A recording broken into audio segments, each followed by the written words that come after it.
It's AM 650's The Law Show, a comprehensive look at everything you need to know about the law. Now, here's Sterling Fox. Well, good morning and welcome to this episode of The Law Show here on AM 650. We're going to talk wills and estates with the guys from Hobbs, Giroday, David Hobbs and Ian Giroday, back in studio with us. Good day, gentlemen. Good day, Sterling. Nice to see you again. Nice to see you too, David, and Ian as well. Tell us a little bit about the firm. Before I've got a couple of things on my plate, and we want to talk about probate a lot on this edition of the program. But let's start by talking about Hobbs Giroday. David Hobbs, tell us a little bit about your firm. Well, we're located on Howe Street across from the courthouse, 938 Howe, and we help people with disputes involving estates, wills, and with administration of estates and so on. That's a main part of our practice. Right, and it's litigation. It's estate litigation, isn't it, Ian Giroday? You don't spend a lot of time drawing up wills. You guys take care of what happens when the wills go wrong. Right. If you're looking for someone to draft a will for you or to do some estate planning, you're probably not on the right page of the phone book if you're phoning Hobbs Giroday. Right, but you are the people that everyone calls when something goes wrong with an estate resolution, whether there's a confusion, there's an issue of some kind with somebody's will, right, David? That's correct, and the only addition I'd say, Sterling, is we'll help people with the administration of an estate. Okay. And that's dealing with a person's passed away and the will needs to be probated and the estate needs to be administered and so on. We'll help them with that. But we, more often we're dealing with problems. They could be administration. It could be about the will. It could be the Wills Variation Act. It can be a host of things, but it's generally a problem surrounding an estate matter. Okay. Wanted to just get your thoughts on something I saw, and it was the first paper I read after New Year's, because I took a couple of days off over the holidays. So I'm opening this national newspaper, and I see an article by Alan Shanoff, who's a lawyer friend in Toronto that I've interviewed a number of times, bright guy. And so the thrust of this article is, it's January the 4th, and he's advising the reader to get their legal affairs in order. It's New Year's resolution season. It's time to turn that page and get yourself a little organized. And Alan says, get legally fit in 2014. And he goes through this long laundry list of legal issues that individuals should pay attention to. First, top of the list, he says, the obvious place to start is with wills and powers of attorney. He goes on and on for pages, but number one for this well-known Toronto lawyer is wills and powers of attorney. Why, David, do you think he put that at the top of his list above all other issues individuals should consider tuning up for a new year? Well, it's fascinating. I mean, if you ask a person, what's the purpose of life, which is a pretty big question, a lot of people will say, well, they'll think in terms of health, family, finances, those kinds of things. And really, when you think about a will and having your will prepared, you've really touched the major aspects of your life, because you've got your finances planned, you've got your family looked after, you've expressed your intentions as to how you want that dealt with, and you've got your house in order in that regard. And the power of attorney it may be a health-related matter, or maybe you're going to be off on a trip, but while you're alive but not available, you've got somebody appointed to help you deal with financial matters. So to me, this is touching, the major aspects of how people view their lives. Ian, is there a point in any individual's life when the power of attorney should become a priority? Obviously, wills should be as well, but should one always think of wills / power of attorney? Should that become an automatic combo thought? Yes, or wills and a representation agreement as an alternative. And when in life should it be a priority? Well, it should be a priority early. And the reason I say that is too many people get into a situation where their capacity is compromised before they have it in place. Right. And it then may be too late for them to provide the wishes that they would have otherwise provided. Now, typically in a person's life, young people don't generally spend much time. They would consider it wasting time thinking about wills. Typically, we get around to even considering wills. It doesn't even hit the radar screen until, generally speaking, we're in our late 20s, early 30s, and the children start to arrive. And then all of a sudden we become aware of, well, this descendant thing. Now we have descendants and dependents too. And suddenly we're thinking about stuff that has never occurred to us before. Is that the point, David, where power of attorney, as Ian suggests, should be perhaps also considered? Well, I think practically speaking, people, as you grow older, maybe have a sense of mortality. You also have a sense of your acquired wealth, and you're concerned about looking after your family and so on. So, I mean, you have those types of thoughts that maybe your brain is not wired that way when you're 20 years old or whatever. But I think the power of attorney, it's a little different than talking about a will, because there are some similarities, but the power of attorney is really designating someone to have authority to do things for you. Yes. Right? So you're creating that authority, and that might be helpful if you're away on a trip and you need something done back at home, or it's also helpful if you become incapacitated and you need somebody that trusted to look after things. So it can arise early in life that it's a useful thing. Right.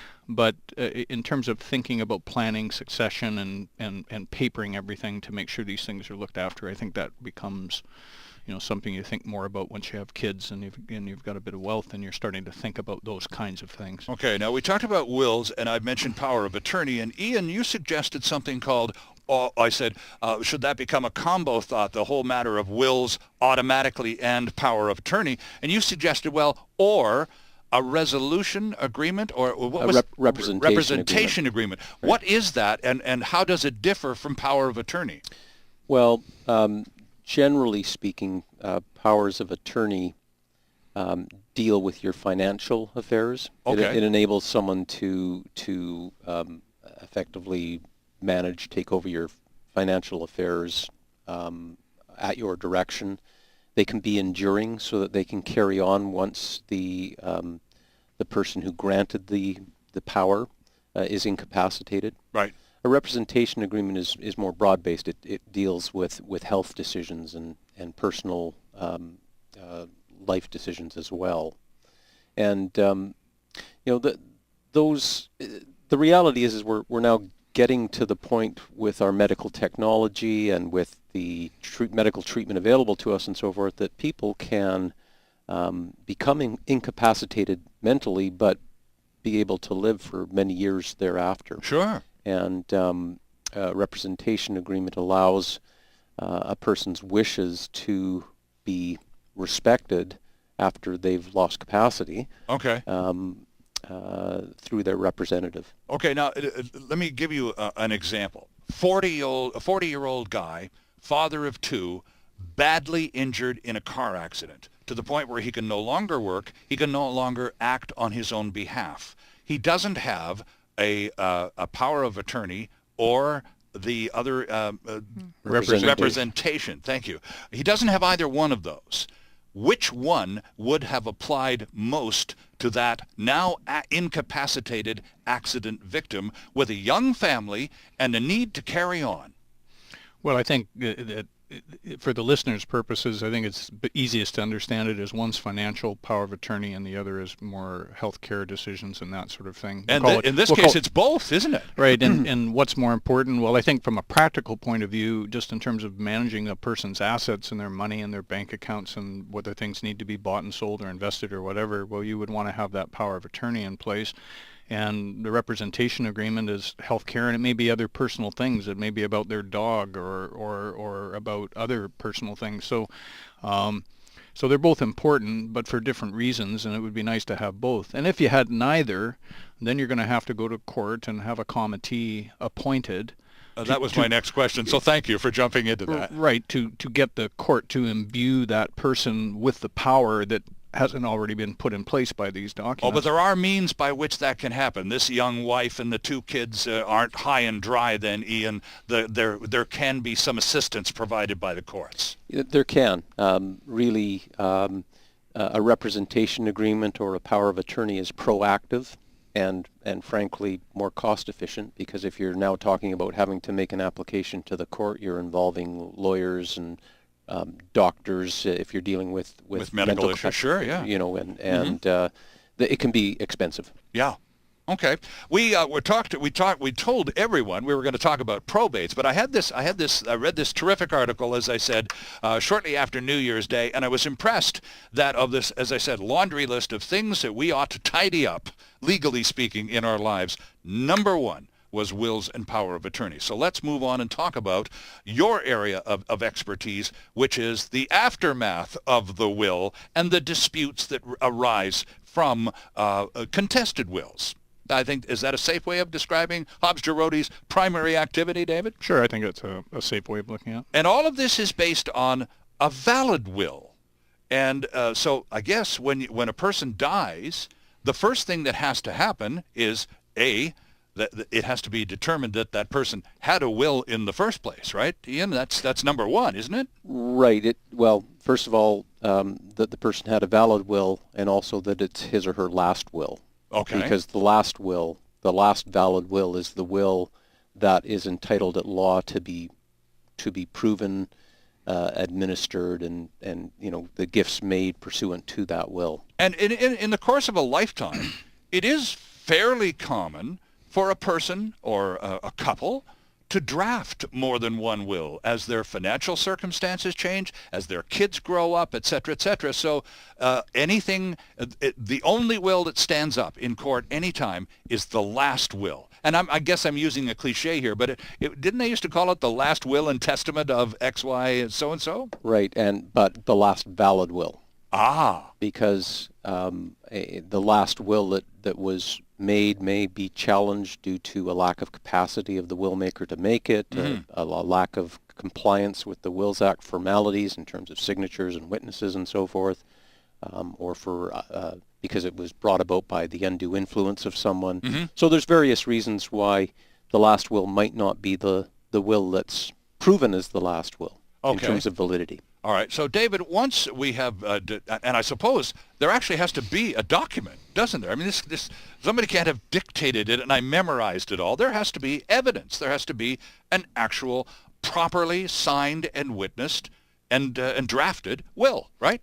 Correct. I mean, I think there's a couple of important thoughts about this. And first thing I'll turn to is the original will, i.e. the one that was signed, the original. And it's important to know where it is and to have it, because you need it to obtain probate of the will. You need the original. Now there are ways of getting around working with photocopies of wills. Right. But ideally you want the original, otherwise there's going to be problems. And that's why there's such a big protocol around wills registries, notices of wills being filed, where is the original will, all the rest of it, because you need it when this person passes away. The other thing is that in an ordinary situation, and the reason why there is a bit of procedure to signing wills is that the law presumes a lot of helpful things to the process if the will's been signed properly and witnessed properly. Mm-hmm. For example, the law presumes that the will maker knows and understands their will. And that presumption comes from how we sign and witness wills, i.e. you got to have two witnesses. And they have to be present at the time you sign it. And if that formality is observed, along with some other formalities, the law will presume the person knew what they were signing, they approved of it, and so on. Okay, so the competency of the will maker is assumed, provided everything else is in order. Right. If you've got a properly executed will, you can obtain the probate of it much more easily with much less proof and procedure, because those formalities lead to certain presumptions that get you beyond having to prove certain things. Okay. And so, in an ordinary probate, you're filing the original will, you've got some basic affidavits and so on, and you get a grant of probate. The problems arise once the validity of the will starts to be challenged. It wasn't executed in front of two witnesses. Someone says that the will maker didn't have capacity. Someone alleges undue influence. The allegations start to be made, right, which create doubt about the validity of that will.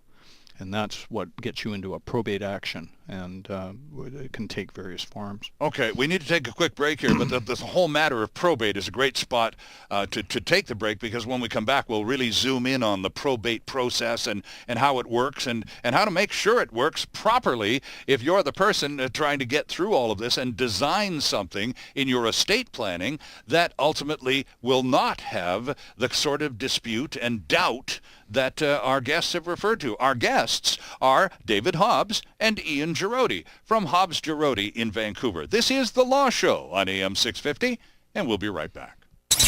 There's more of the show still ahead. This is AM 650's The Law Show.